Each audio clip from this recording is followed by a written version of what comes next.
الحمد لله الحمد لله نحمده ونستعينه ونستغفره ونؤمن به ونتوكل عليه ونعوذ بالله من شرور أنفسنا ومن سيئات أعمالنا ونعوذ بالله من شرور أنفسنا ومن سيئات أعمالنا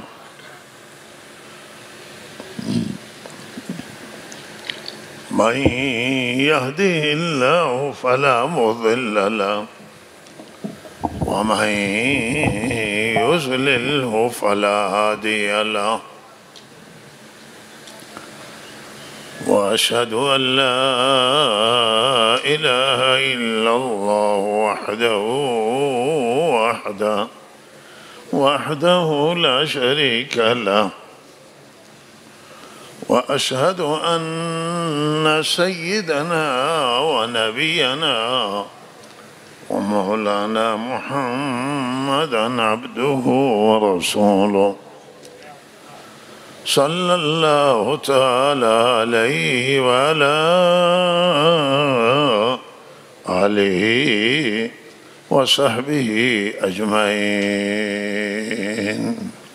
أما بعد فأعوذ بالله من الشيطان الرجيم بسم الله الرحمن الرحيم اليوم أكملت لكم دينكم وأتممت عليكم نعمتي ورضيت لكم الإسلام دينا. الله تعالى بالاترین نعمت و بزرگترین سرمایه برای جامعه انسانی و برای همه بشریت الله تعالی دین را انتخاب کرده است و سرمایه دین را بالاترین سرمایه که مورد پسند الله و مورد رضایت خدای عزوجل خوشنودی پروردگار است قرار داده است و کل این نعمتهای مادی که ما سرگرمیم با این نعمتها و بهره‌مندیم از انواع نعمتها و استفاده می کنیم از این کل نعمت.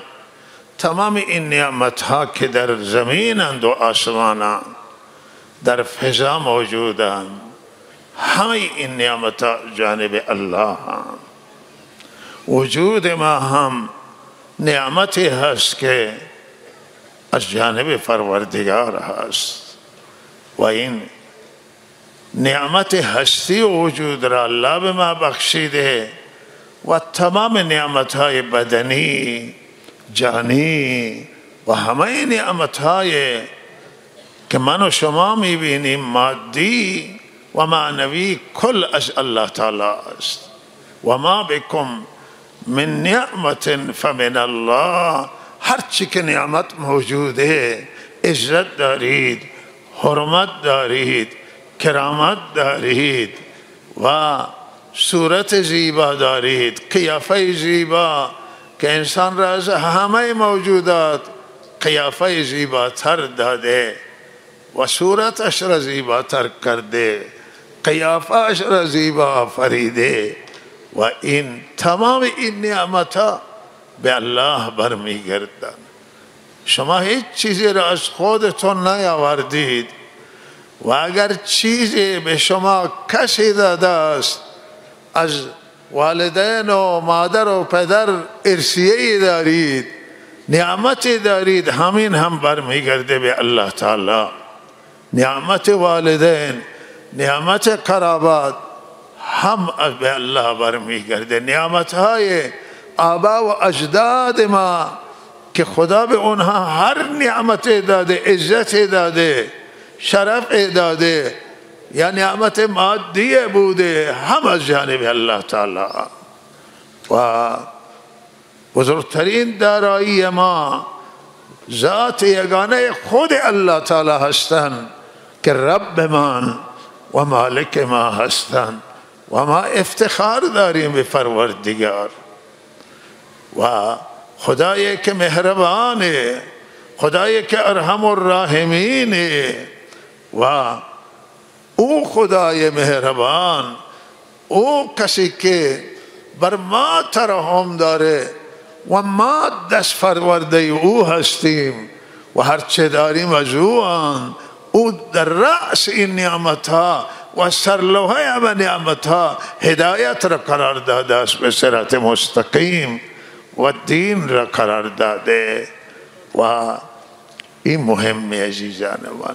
خدا پرستی، شناخت پروردگار، ارتباط با الله تعالی، تعلق با الله تعالی و دلدادگی به الله، دلبستگی به الله، اینها سرمایه عظیم و که با نعمتهای مادی و دنیوی قابل قیمت و سنجش نیستند. نعمتی که هم در این دنیا ما مایه سعادت برای ما و ما را از تمام آفتها و عذابهای الله تعالی در امان میگذاره و حفاظت میشیم و محفوظ میشیم. مایه حفاظت لباس دین تشبیه داده شده به لباس و لباس گفته شده است یک لباس ظاهره و یک لباس معنویه. لباس معنوی لباس ظاهریه، میگه که تنمونه و زیب تنه و این لباس چه اندازه ما را زیبا کرده.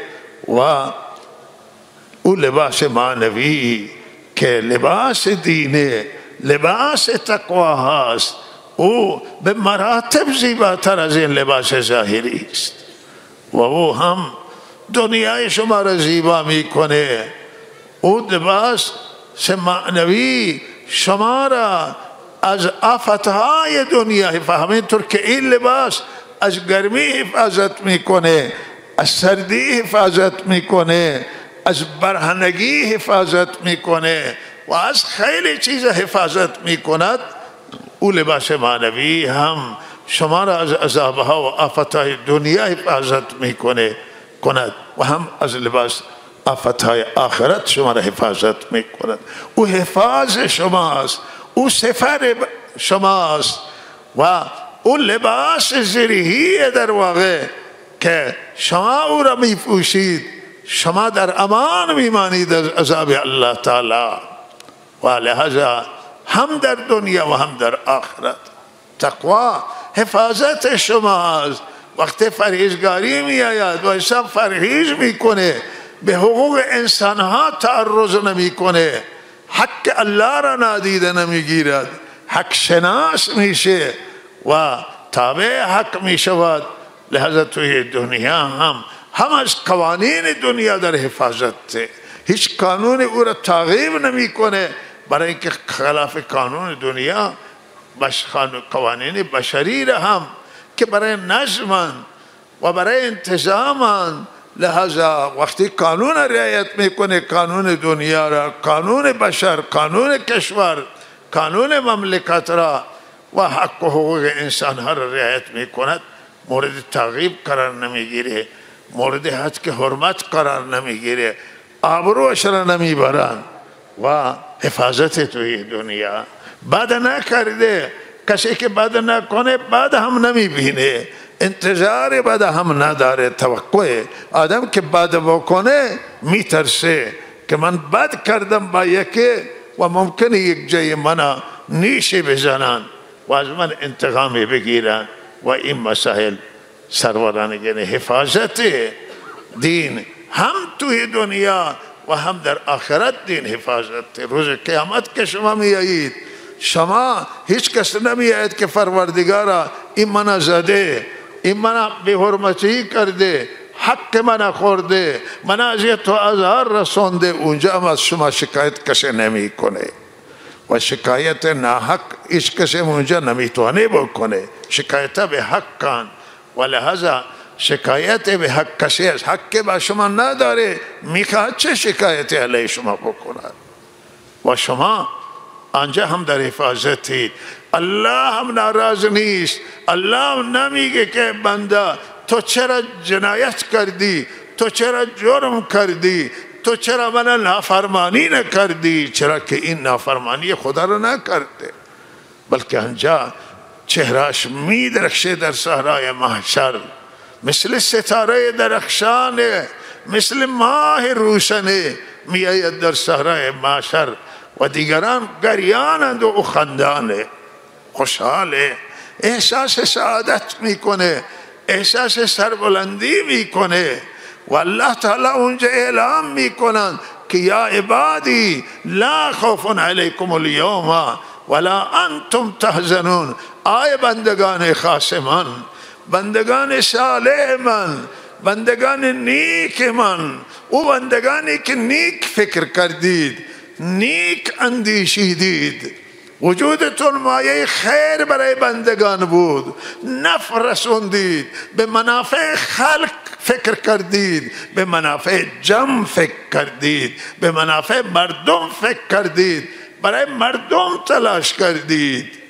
ای بندگانی که من بندگی کردید، من عبادت کردید، دل به من دادید و ای بندگان من امروز هیچ خوفه به اینجا که محل خوفه و همه در هراسن، همه دلهوره دارن و امروز شما هیچ خوفی ندارید. لا خوف علیکم اليوم. امروز نه ترسی برای شما نه از جهنم بترسید، نه از بدی عذاب و سختی عذاب حساب بترسید. حساب و کتاب و سختی برای شما نیست و شما هیچ خوف امروز ندارید. ولا انتم تحزنون. آی بندگان صالح من، امروز شما غم هم ندارید. دو چیزن که انسان به تباهی میرسانند توی دنیا، یکی و آخرت، یکی خوف شدید اگر بیاید، خوف انسان نابود میکنه، میگذاره، ترس، و دومی غم که بیاید تمام بدن انسان ذوب میکنه و انسان نابود میکند و از بین میبره. و حضرت برای همین خاطر از خوف و از غم پناه میخواستن که الله تعالی ہمارا به حقوق بندگان گرفتار نکن و ما و پناه میخواستن از غم که گرفتار غم نشیم، گرفتار ترس نشیم. و روز قیامت میگه نه شما خوف دارید، نه غم و اندوه دارید. غم اونهای بیشتر میکنن که توی زندگی دنیا کوتاهی کردن. امروز حسرت میخورن در صحرای محشر، غمگینن که ما کوتاهی کردیم، غمگینن که ما سستی کردیم و انجام ندادیم، دست خالی آمدیم به آخرت. بسیاری دست خالیان حسرت میبرن که امروز ما دست خالی آمدیم، اینجا که باید با ایمان و با عمل صالح با عمل نیک بیاییم، ما دست خالی آمدیم، ما خیر انجام ندادیم، ما نیکی انجام ندادیم، سرمایه را گذاشتیم در دنیا برای دیگران، آمدیم و فرصت سوزی کردیم و فرصت را از بین بردیم. و الله میگه که نه خوف است بر شما نه غمه. و اونجا عالمیان در صحرای محشر هم به ترس گرفتار از عذاب الله وحشت میکنند. وحشتناک عذاب الله وقت جهنم ظاهر می شود خصوصا و آنجا غم حاکم میشه. اما غمگین آه ناله فریاد اونجا و ویلاست آنجا. ولهذا این بندگان نیک الله در امانند. الله من و شما را از بندگان صالح بگردانه و از بندگان نیک بگردانه. ولذا دین حفاظت شماست. دین در تمام شرایط داشته باشید، خدا را داشته باشید، با خدا زندگی کنید، خدا را هیچ لحظه ما فراموش نکنید، خدا را هیچ لحظه در نظر بگیریم، خدا را در همه لحظات و لحظه بر ما نگذارد که ما خدا را از یادمان ببریم. و خدا را داشته باشید، خدا را نگهداری کنید، همینطور که خدا من و شما را نگهداری میکنه. ما باید خدا را نگهداریم که از من نرنجه، از من ناراض نشود و ما را ویل نکنه، بر ما قهر نکنه و غضب نکنه. الله من و شما را نجات بدهد و حفاظت کند. و این با همین نگهداری شما میخواید خدا را نگهداری کنید. عزیزان من، نماز باید به پابندی بخونید و همانطور که عزیز من یاد کردن، نماز با جماعت در مساجد بخونید. مساجد خانه خدا. شما از این که به خانه خودتون نماز برگزار کنید، نماز فرض شما بیایید در مسجد برگزار کنید، نماز نفل در خانه تون بخونید، نماز تهجد در خانه بخونید، اشراق اونجا بخونید، دیگر نوافل بخونید اونجا، ولی برای نماز فرض به مسجد بیایید، با نماز جماعت شرکت کنید، در صف نمازگزاران بایستید. یک نمازتون 27 نماز میشه، ثوابش افزایش پیدا میکنه. اینجا اگر کسانی باشند که نماز اگر ما خلل داشته باشه و نقصان، نماز دیگران که با ما شریکند، اونها وقت نمازشون به برگ الله قبول باشه، این امید می رود که نماز ما را هم در همین جمع الله قبول بکنه، دعای ما را در جمع همینا قبول بکنه. ولهذا این جمع الله دست خدا با جماعت هست و نصرت الله و مدد الله با جماعت. و شما همیشه در جمع مردم قرار بگیرید، همراه مردم بشید و در نماز هم همراه باشید با نمازگزاران. و الله تعالی گذشتگان همین دستور داده که بر رکوع کنندگان یک جا رکوع کنید، یک جا سجده بکنید. و من و شما هم دستورمون همینه عزیزان من.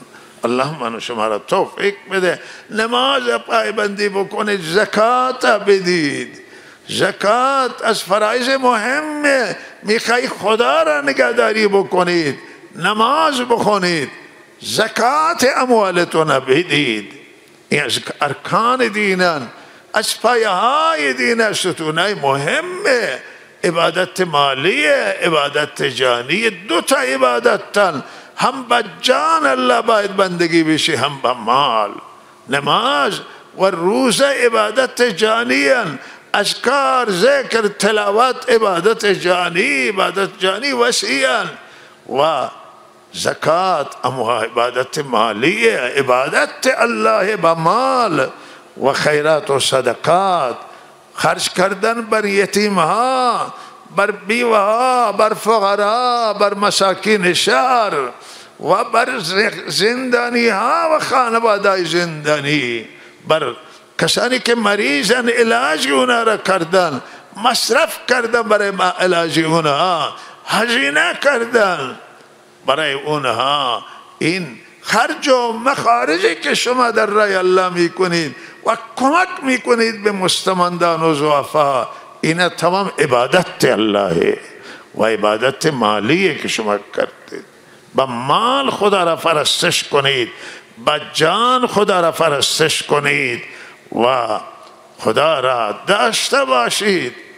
خدا که میرنجه از انسان و میرود که انسان از خدا غافل باشه، وقت نماز بی تفاوت باشه و نماز نخوانه، از اموالش کسی خیر نبینه و خیر از مالش خارج نمی شود، مال را برای نفس خود خرج می کند، برای خود هزینه میکنه به جای اینکه به راههای خیر هزینه بکنه، به راههای عمومی، کارهای عام المنفعه، درمانگاه درست بکنه و معالجه مردم را بکند، خیریت داشته باشه و به مردم مصرف بکنه، همه چیز رو جمع میکنه و پسنداز میکنه برای شخص خود و هیچ کسی از مالش خیر نمیبینی. الله با چنان شخص نیست، الله چنان شخص را نمیخواهد و لحاظا الله کسی را میخواهد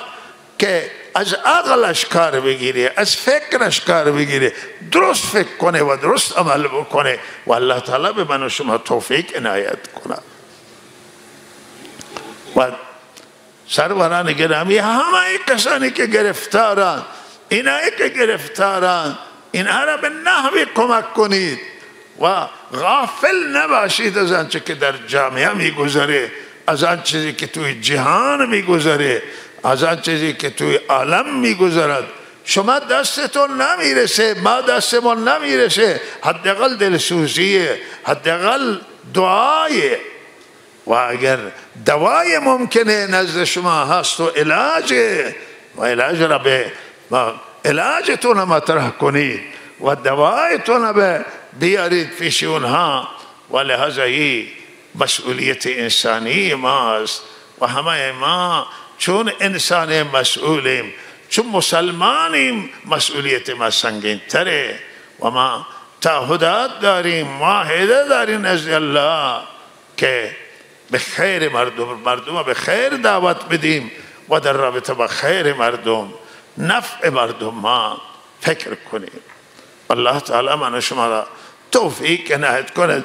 ذکر خیر شد و چند نفری از ریستفیدان و معتمدین آمدند و گلایه کردند که از همه افراد معتمدینند که جای دنبال قضیه مردم میروند و بالاخره به مصالحه وادار میکنند و آتش کشی میکنند و گفتند که مارا نامهای مارا توی فضای مجازی دادند و اکثارا که اینها هم نمیدانم فلانند و بالاخره زمین یا رقابتای محلی هست و بعض شیطنتای افراد خاص حساب شدن میخواهند که مردم کار خیر نکنند و لازم میگه که پریشانند که میریم کار خیره، دعوت و دلالت کشه میکنیم، عکسای ما را، نامای ما را ما میدن توی فضای مجازی و به 1001 تهمتای مختلف سریم هم میزنن که اینا فلانند، اینا بهمانند و همون آیه قرآنه که بعضی بودن که وقتی که آیه نازل شد، دستور نازل شد که شما صدقه کنید، خیرات کنید در راه الله تعالی، ادعی وقتی که مسلمانان صدقه کردن، ادعی که نمیخواست صدقه کنم گفته اینی ریاکاره، او یکی که کم می آورد گو الله به این کمی او چه نیازی داره که این صدقه کم آورده، یکی که زیاد می آورد گو ببین چگونه ریاکاره، های ریاکاری میکنه که این تعریف بکنن. این را قرآن در سوره توبه ذکر کرده است و لحاظا این عزیزان هم نباید نگران باشند و کسی که به راه خیری میره اگر بلا کسی سنگ اندازی میکند به خودش ضرر وارد میکنه، به اونا نمیشه، اونا راه خیر ادامه بدن، ولی اونایی که کارشکنی میکنه این مسائل اینا بدونن که به هر حال این راه کار درست نیست، باید همه را تشویق بکنیم که برن دنبال کارهای مردم، برن دنبال کارهای خیر و کوشش کنند که در میان مردم اصلاح ذات البین. این یک چیزی است که الله راضیه، الله خوشنود می شود و اجر عظیم عنایت می کند. الله تعالی بعد از فرائض در نوافل بزرگترین ثواب مال همین اصلاح ذات بینه که دلهای مردم را با هم نزدیک کرد و مردمی که با هم فاصله دارن و شکایت دارن اینها بینشون عدالت بشه و انصاف و گذشت و صلح کنن با همین نزد الله بسیار ارزش داری و الله تعالی توفیق عنایت کند. این روزها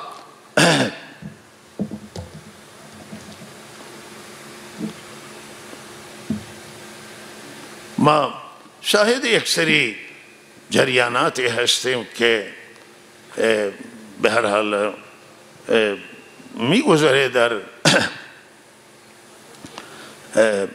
کشورها و تو جهان میگذرد و واقعا آزار دهنده و بسیار رنج دهنده.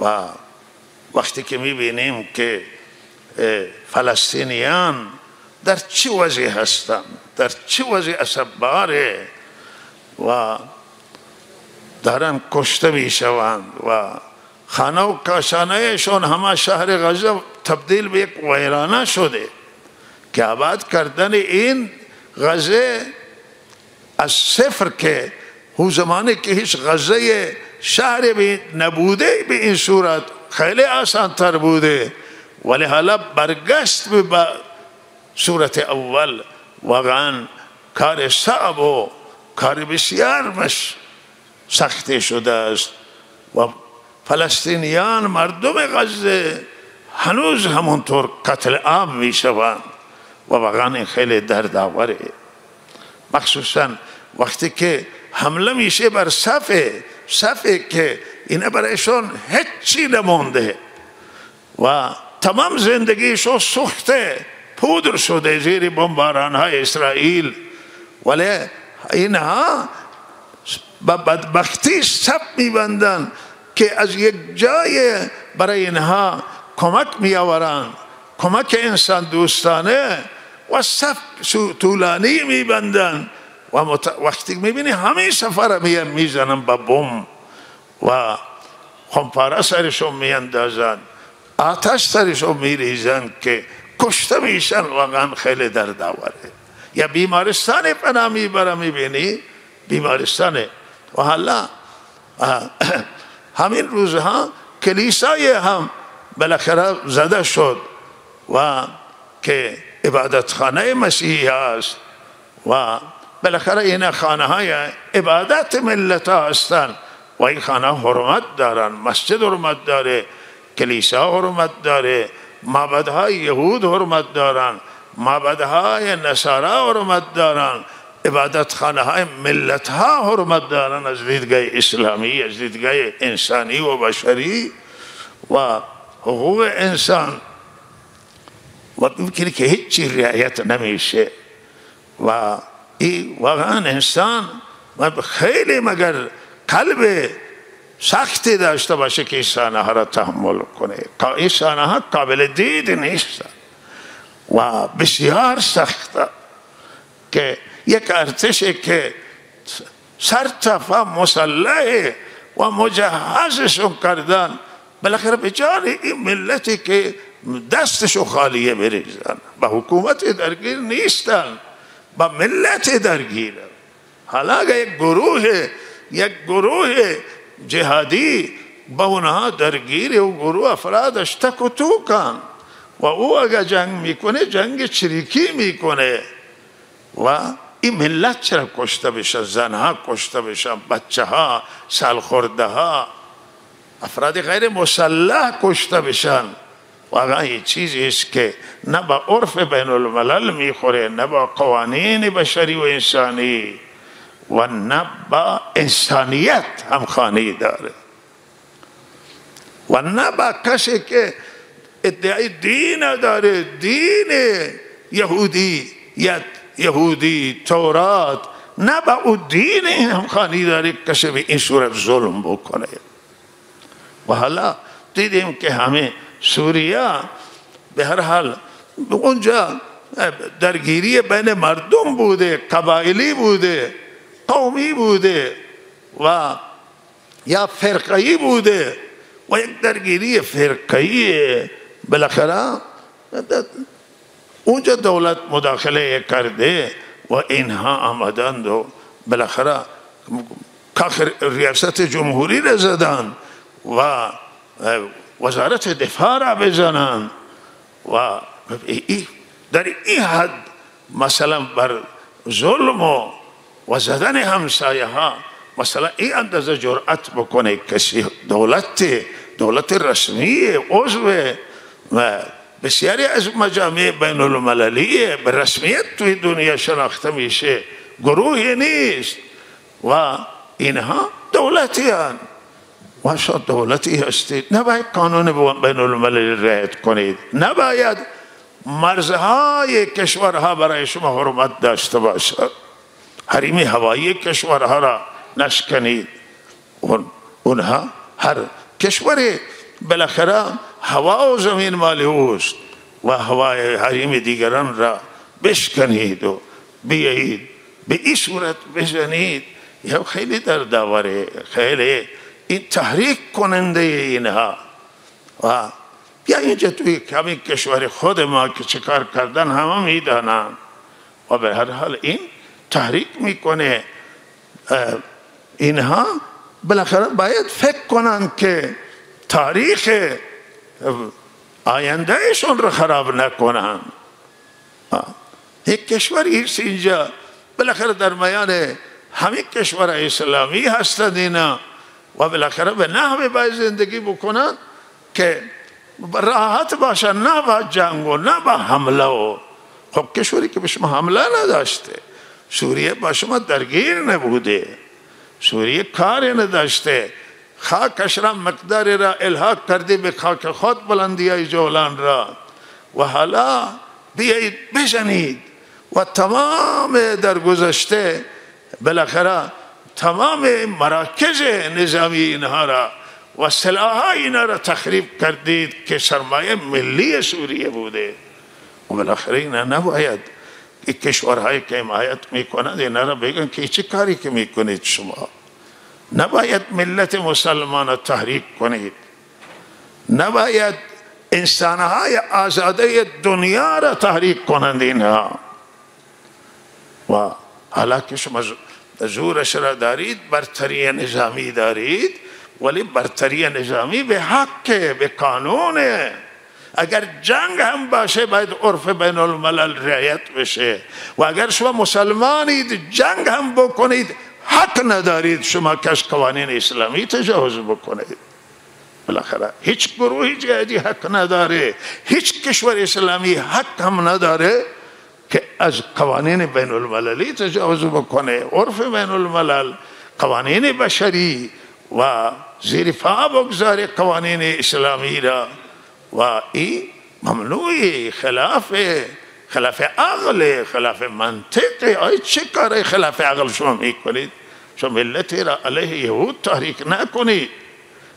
و بالاخره یهودیت تاریخ دارن، زندگی کردن، یکی از ملت ها هستن و اینها تاریخشون را خراب میکنید. مسلمان ها نباید تاریخ اسلامی را و تاریخ مسلمانان را خراب بکنن. فانین عقل باشن، منطق باشن. و این کشورهایی که حمایت میکنند اینها اروپای، امریکای، نباید دست اسرائیل بگیری، کارا بذاری خود اسرائیلی. آینده تاریخ سیاه میکنه، میگذاره. و بالاخره تندروی و افراطگرایی در مسلمانان هم زشته و در مسیحیت هم زشته، در یهودیت هم زشته، در بشریت. افراط نه، اعتدال، عقل، منطق راه. بالاخره منطق درسته و ما امیدواریم که این ملت فلسطین رنج میکشه. هم این جهانیان ما حیران میشه که فکر میکنیم که جهانیان کجا هم؟ سازمان ملل کجای حقوق بشر کوتاهی کرده در حق فلسطین و دفاع از مردم غزه، بی دفاع غزه و حقوق بشر اونجا ضایع شده، حقوق انسان ضایع. نه انسانان، هر ملت باشه، ما کار نداری که بگیم ملت مسلمانان، نه، بشران، انسانان. اینا هر بشری باشه حق و حقوق دارن و اینها باید مراعات بشه. و این حماس، سازمان حماس هست و همچنان الفتح بالاخره اینا باید بشینند. اینا نمیشه که شو فلسطینی ها را به طور کلی نابود بشن. فلسطینی زنها کشته میشه، شو فکر زنها را بکنید، دولت ها فکر کنن، احزاب فکر کنن، گروه فکر کنه، گروه جهادیه، هر گروهی باشه با فکر زن و بچه را بکنه. زن و بچه مردم اینا دفاعی ندارن. شما هم از اینا نمیتونید دفاع کنید. حفاظت به عمل باید سیاستتون به نحو تنظیم بکنید که اینا نابود نشه. و الفتح و بالاخره هم حماس که اینا باید بشینن با هم و فکر برای فلسطینی هم بکنن و این نه که خروش یکفا داره و نمیشه. و خاطره یادم آمد که یک زمان من صحبتی کردم و به تهران شکایتش را کرده که فلانی فلان گفته. من گفتن که اینجا من صحبتی کردم، من گفتن که من هیچ زمانه نگفته که خروس یکفا داره. شما این حرف من زدم درسته، برای من ثابت بکنید که حرف اشتباهه. من سری همون منبر که حرف زدم مجدد میره مردم این حرفی که من زدم جمعه گذشته اشتباه بوده. شما ثابتش بکنید که اشتباهه. من درست گفتم و نه این خلاف قانون گفتم، نه حرف تندی زدم، حرف منصفانه بوده نزد. شما من قانع کنید. من نمیگم که این خروس یکفا داره. واقعا این رسوندم به اونها و قانع شدم به همین. گفته که شما فکر من ثابت. آقا این بالاخره جهاد، گروه جهادی، حزب، همین خروس یکفا نداره. بابا شما باید نگاه کنید، فکر کنید، رویتون تغییر بدید و تاکتیک عوض بکنید. دیگر راهی بیایید که این ملت این باید جامعه جهانی هم برای فلسطین فکر بکنه، بیندیشه و خود الفتح و حماس و گروه هایی که در آنجا هستن، هر گروه نباید فقط بگه که مرگ و شهادت. نه، این غلطی هست، اشتباهیه. و شهادت چیز خوبی است، ولی دین اسلام دین اندیشه، دین تدبیر، دین جهاد هم است در مقابل ظلم، ولی دین فکر، دین تدبیر بکنید. این ملت که دیگ به دستشونه و ضرب به دستشونه و میدوند دنبال ماشین هایی که کمک می آورند و آب نداره برای خوردن. من خیرخواهانه میگم که برادران حماس فکر کنند در این باره. بالاخره به خیر فلسطینی فکر کنید و نباید تا آخر یه حرف افتخار میکنید که شهید شدید. شما او که شهید بشه راحت بشه و فکر ملت بکنید، فکر مردم بکنید و مردم ها زندگی کنند. توی دنیا هستن، شما رفتید به عملتون رسیدید، ولی اینها چه؟ پشتر باید فکر کرد. ما امیدواریم که همه دنیا فکر کنن، همه کشور اسلامی هم در این باره بیندیشن و کشور اسلامی فکر کنن، بی تفاوت نباشن و تمام بالاخره برای تلاش کنن برای حل و فصل عادلانه، برای یک آتش بس دائمی و برای اینکه فلسطینی ها از وطنشون جلا وطن نشن، آواره نشوند، در سرزمینشون بمانند و همه طرف امنیت یکدیگر را رعایت کنند. هم بالاخره طرف اسرائیل و طرف فلسطینی است، حقوق یکدیگر را رعایت کنند، امنیت یکدیگر را رعایت کنند، همسایگی را رعایت کنند، با هم زندگی کنند که نمیتونه از یکدیگر کسی که جدا نمیشه. بالاخره باید رعایت یکدیگر را بکنند و ما امیدواریم که هم جامعه جهانی و هم خود فلسطینی ها باید تر بدن و باید با هم یک سری توافقات را انجام بدن. بله و همین هم جهاده، همین هم اجر داره که فکر درست بشه و مسیر صحیح و راه صحیح را انتخاب بکنن و الله تعالی خیر همه را بیاورد. و بهرحال کمی در رابطه با مسائل خودمان مقدار بیاییم و هم صحبتی بکنیم که در هر صورت کشور ما الان در یک شرایطی است که تمام ملت به فکر واداشته و کسانی که تو زندان هم گاهی هم حرفایی میزنن و پیشنهادهایی میدهن و نتیجه فکرشون کسانی که بیرونن همه این ایرانی هم و همه اینها بسیاری از این هست که خدمت کرده برای کشور و حالا توی زندان از اونجا صحبتی میکنن و حکم اینه که صحبتهای همه باید در شرایطی که در چنان شرایطی که هم به هر حال ما با یک سری مشکلات مواجه شدیم، بیگانگان دشمنان ما آمدن توی خاک ما و سرمایه ملی را زدن و سرمایه ملی ما ضربه خورده. همین فرماندهان نظامی که کشته شدن سرمایه ملی بودند، بالاخره اینها فرزندان همین مردم و هسته‌ای که مورد حمله قرار گرفت و به هر حال خسارت سنگینی وارد شد، این بالاخره هزینه خیلی سرسماور از اون چیزی که ما فکر کنیم هزینهش خیلی بالاتره، به حساب ما نمی گنجین و بالاخره اینها سرمایه ملی، این سرمایه شخصی نیستن، این ضربه خوردن. بسیاری از هزینه هایی که بیرون هزینه شده است، بیرون سرمایه گذارده هم ضربه خوردند و این همه منابع ملی هست، سرمایه های ملی هست و بالاخره همه مسئولیت داره، همه باید فکر کنن. اینجا تنها دولت مسئول نیست، حاکمیت تنها مسئول نیست، همه مسئولن که فکر کنند و مهمترین چیز فکری و تدبیری و اندیشه. ما بالاخره گاهی میبینیم که این آمدن توی کشور ما و درست همون نقطه های حساس در نظر گرفتند و زدن و بالاخره دوست شکایت از عوامل نفوذی هست که بالاخره عوامل نفوذی اینها را نفوذ کردن توی ملت ما. فکر میکنی که از کجا نفوذ کردن اینها؟ یا فکرش که این از کجا نفوذ کردن؟ از چه جای نفوذ کردن؟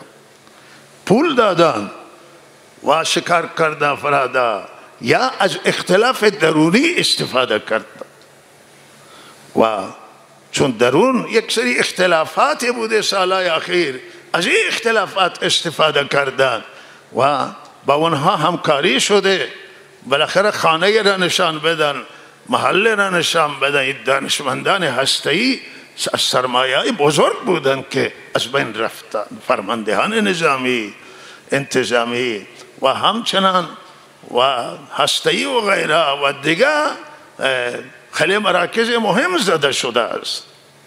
ولازم این مسئله است که همه فکر کنند به و اختلافی که پیدا شده مقدار من همین روی همین من نظرم اینه که کارشناسی بنده این است که بالاخره من کارشناسی نیستم ولی فکر میکنم. من کارشناسی بنده اینه که اختلاف درونی بالاخره سبب شده است. اون چیزی که در سال 98 رخ داد، در 41 رخ داد، بله، و این اختلاف ایجاد کرد مقدار در درون. حالا اگر کسی چیزی هم نگفت ولی توی دل ناراض شدن و بسیاری عزیزانشون را از دست دادن، تلف شدن توی همه اختلافات، اعتراضات، کشته شدن و لحاظا این یک دلخوری و عمومی به وجود آمد، گسترده و همیشه دشمن که حمله میکنه و جرأت میکنه اختلاف نگاه میکنه و من همه نظرم همینه. این کارشناسی دومه بنده اینه که دشمنانی که جرأت کرده اینجا سر ما حمله بکنن دیدن که اینجا در میان مردم ایران اختلافات موجوده، ولی یک محاسبه اشتباهی کردن. اونا گفتن که ما که حمله بکنیم او طیف مخالف هم حمله میکنه و این اشتباه بود و اونها ملت ایران نشناختن. بله در ملت ایران اختلافات گسترده وجود آمده، ولی این ملت ایران ملتی است که هیچ وقت با بیگانگان در جنگ همراه نمیشه.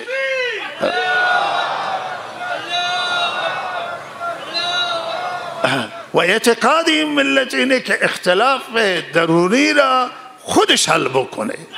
بله اگر با هم به ملت ایران یک دیگر را بکشن خودشون یک دیگر را دفن میکنن.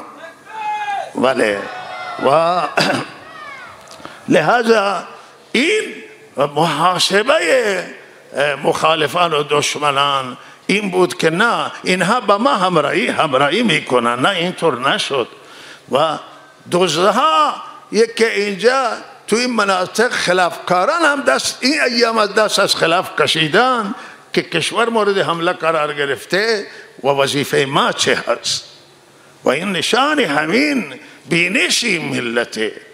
و این اختلاف از کجای ما میخوایم چند جمله خیرخواهانه در این باره. این اختلاف از کجا رخ داد؟ اختلاف از آنجای رخ داد که پس از پیروزی انقلاب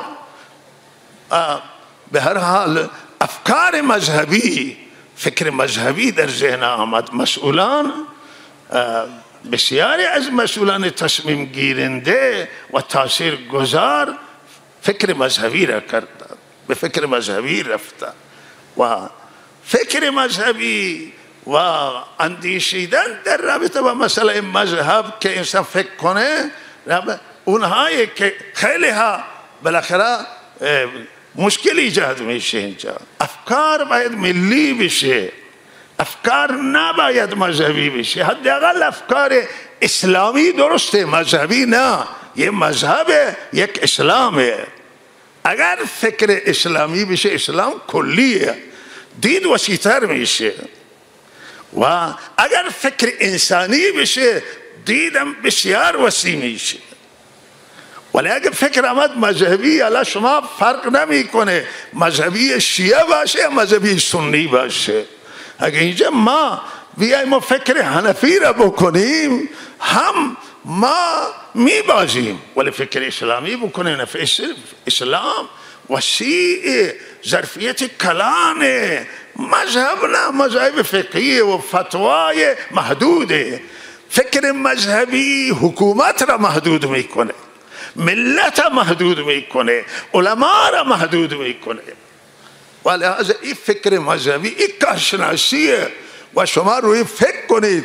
اگر این فکر من اشتباهه من بگید که این فکر اشتباهه، خوشحال میشه که کسی من راهنمایی بکنه.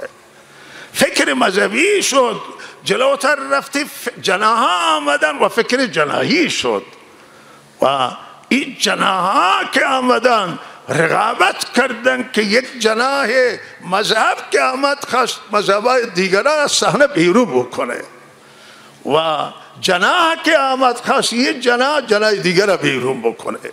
و لحاظا این جناح به رقابت با هم پرداختن و جناح تند آمد در کشور، او غالب شد.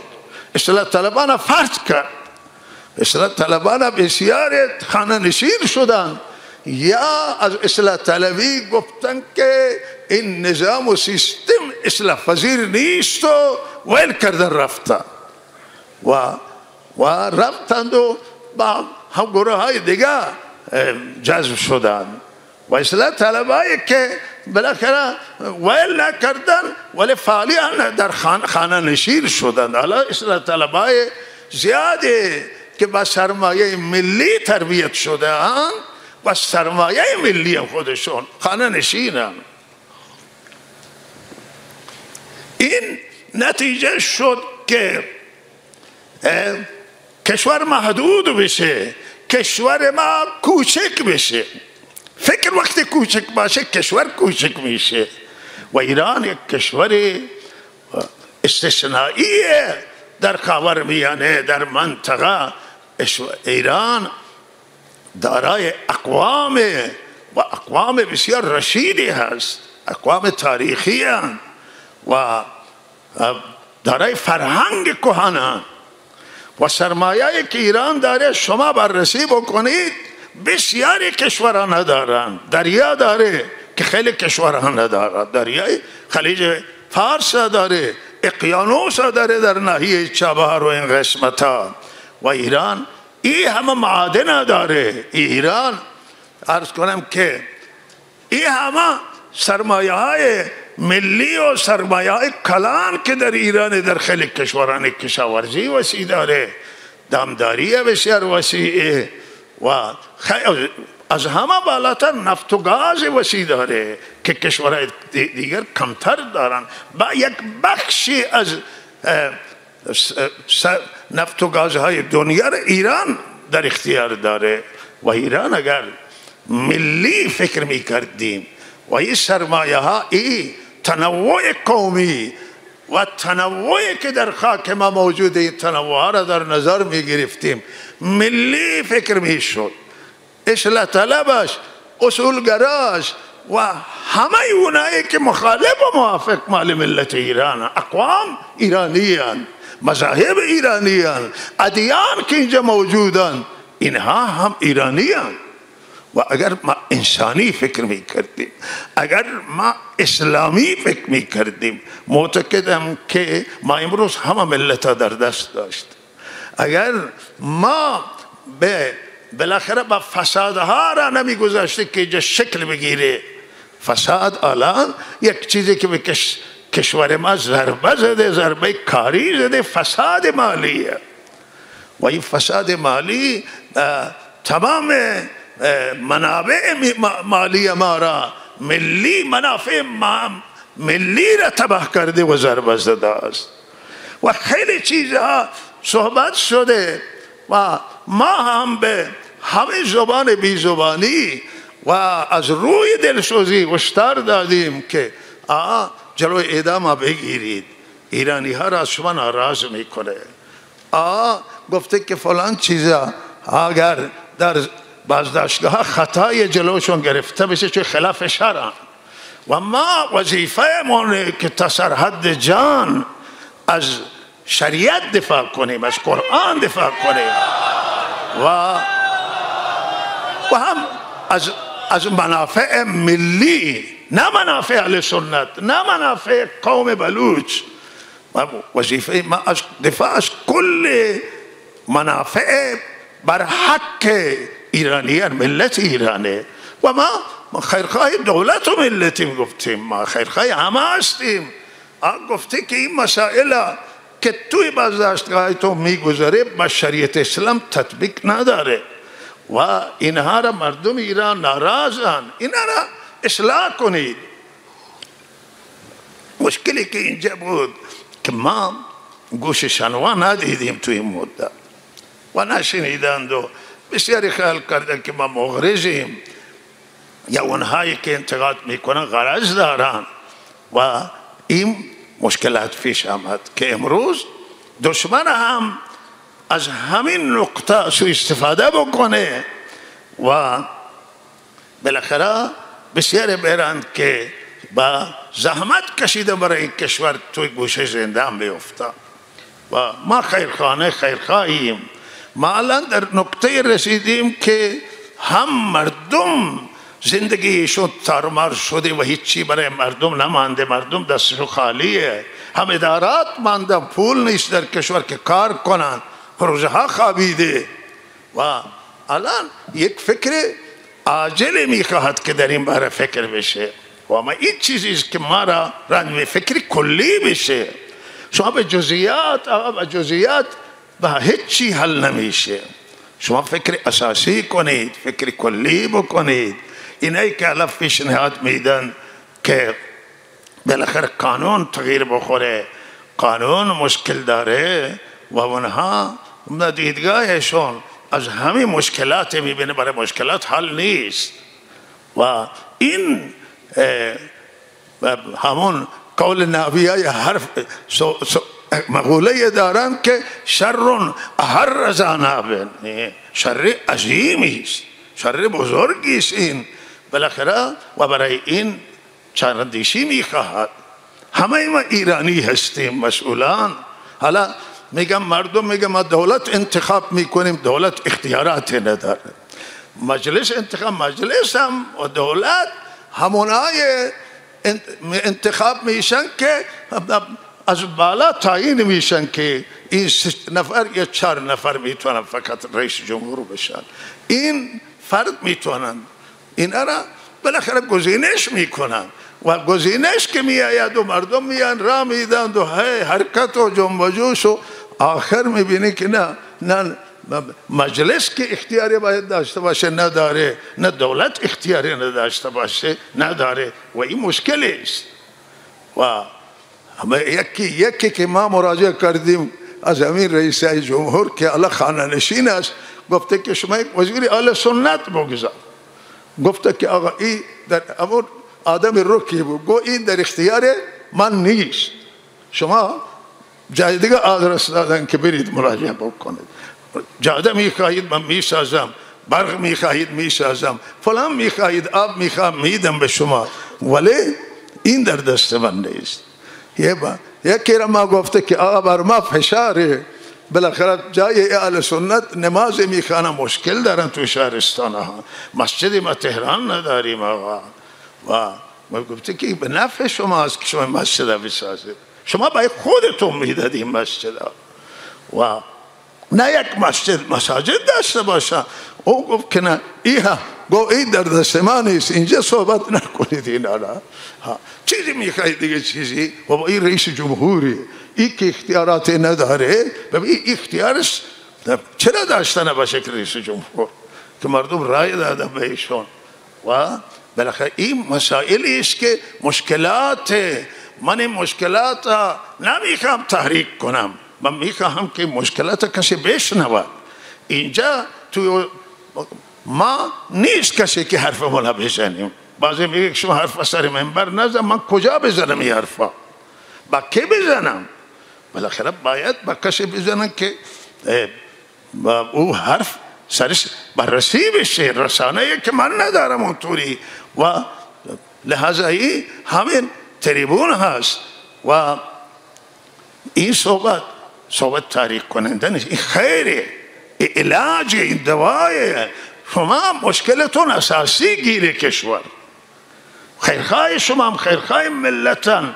جلوتر هشدار دادم که کشور با بنبست مواجه، از لحاظ سیاست داخلی و خارجی تغییر پیدا کنید. اگر تغییر پیدا نکنید با مشکل مواجه بشه. اینجا این مردم شاهدن که من حرف گفته توی رسانه موجود، نه یک بار ساله گذشته هشدار دادم اما بنبسته را اثر را بردارید. و بالاخره این در دلی است و به قصد اصلاح حرف را میزنم، نه به قصد دیگری است. فکر کنید اینها را. فکر مذهبی باید از سر همه ما دور بشه و فکر انسانی، فکر اگر میخواهید که بالاخره بعضی از آشتی ملی صحبت کردن، گذشته هم صحبت شده، نه آشتی ملی با آش حاصل نمیشه که شما آش درست بکنید و بخورند و آشتی ملی شد، نه خیر. گذشته از تغییرات جدی و ژرف صحبت شده است، نه تغییر جزئیه. پفک بیارید بدید و نقل و شیرینی بیارید بدید و به این حل نمیشه. این همت میخواد، همت مردان میخواد. این تغییرات فکر مذهبی نه در ایران جواب میده نه در کشورهای دیگه. بعضی کشورهای بیرون که گذشته فکر مذهبی داشته تغییر دادن فکرشون. شما بالاخره این نگهداری ملت وسیع، این با فکر مذهبی نمیشه شما این کشوری را اداره کنید. فکر ملی بکنید، به منافع ملت فکر کنید. تمام دست ها باید قطع بشه از سوی استفاده، هر دستی باشه.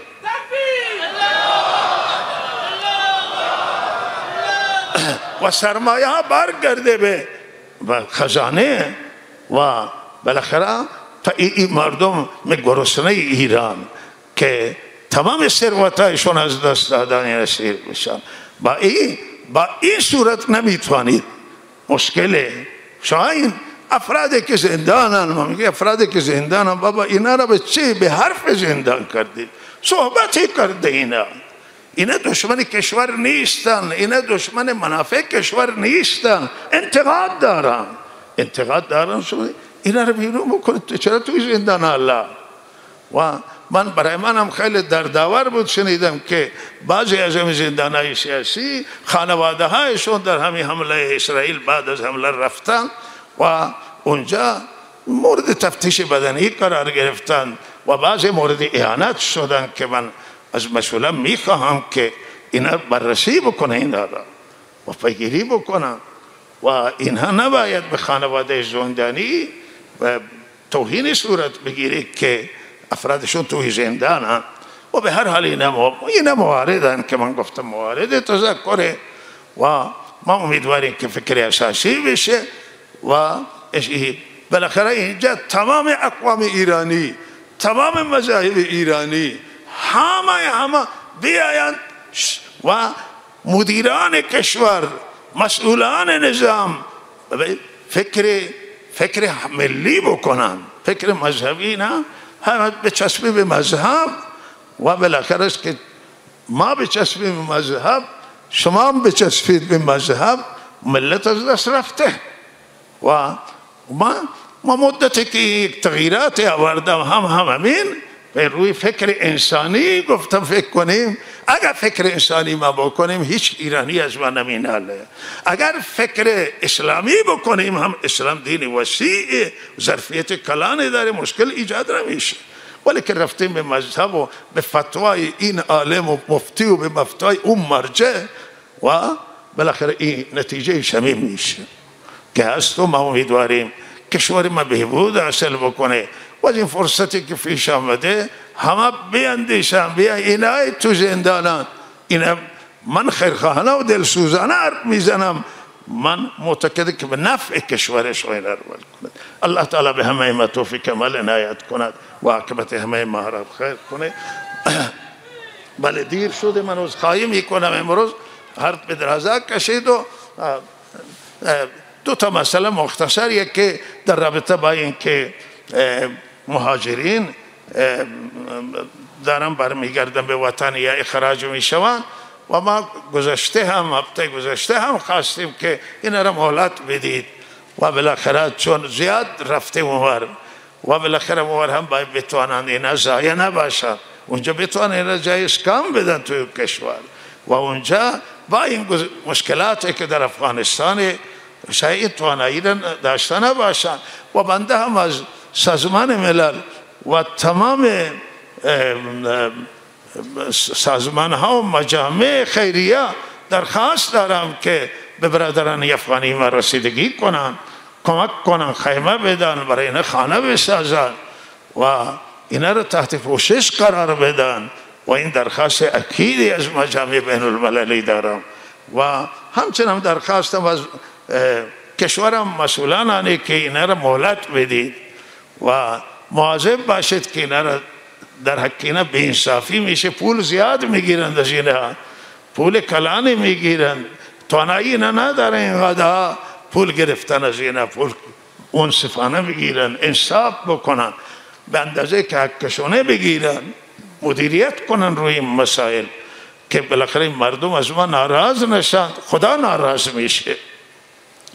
مهلتشون بدن، به تدریج اگر میخواهم برند به وطنشون برگردن، تدریج اختیار بکنن و حالا اینا که رفتن بقیه را مهلت بدن تا اینها چیزی دارن بفروشند. و درخواست اخیرم از هم مدیریت استانه و اینی که روی مسئله شناسنامه ها توجه کنم. بسیاری مردم شناسنامه ندارن، همون فکر مذهبی نگذاشته که اینا را شناسنامه بدن، فکر قومی نگذاشته، همون فکری که من همون فکر شکایت دارم از اون فکر همون نگذاشته. اینجا افرادی را که آوردن، همون سختری افراد آوردن، در صفحه اول گذاشتن، در بعض دیگه ادارات گذاشتن و مردم موفق نشدن، فیلترهای سنگین قرار دادن که ایرانی های اصیل و مال همین منطقه نتوانستن که از این فیلترها رد بشن و بالاخره برای اینا فکر اساسی بشه و این ارشناسنامه بدن و الله تعالی توفیق عنایت کنه و صلی الله علی سیدنا محمد.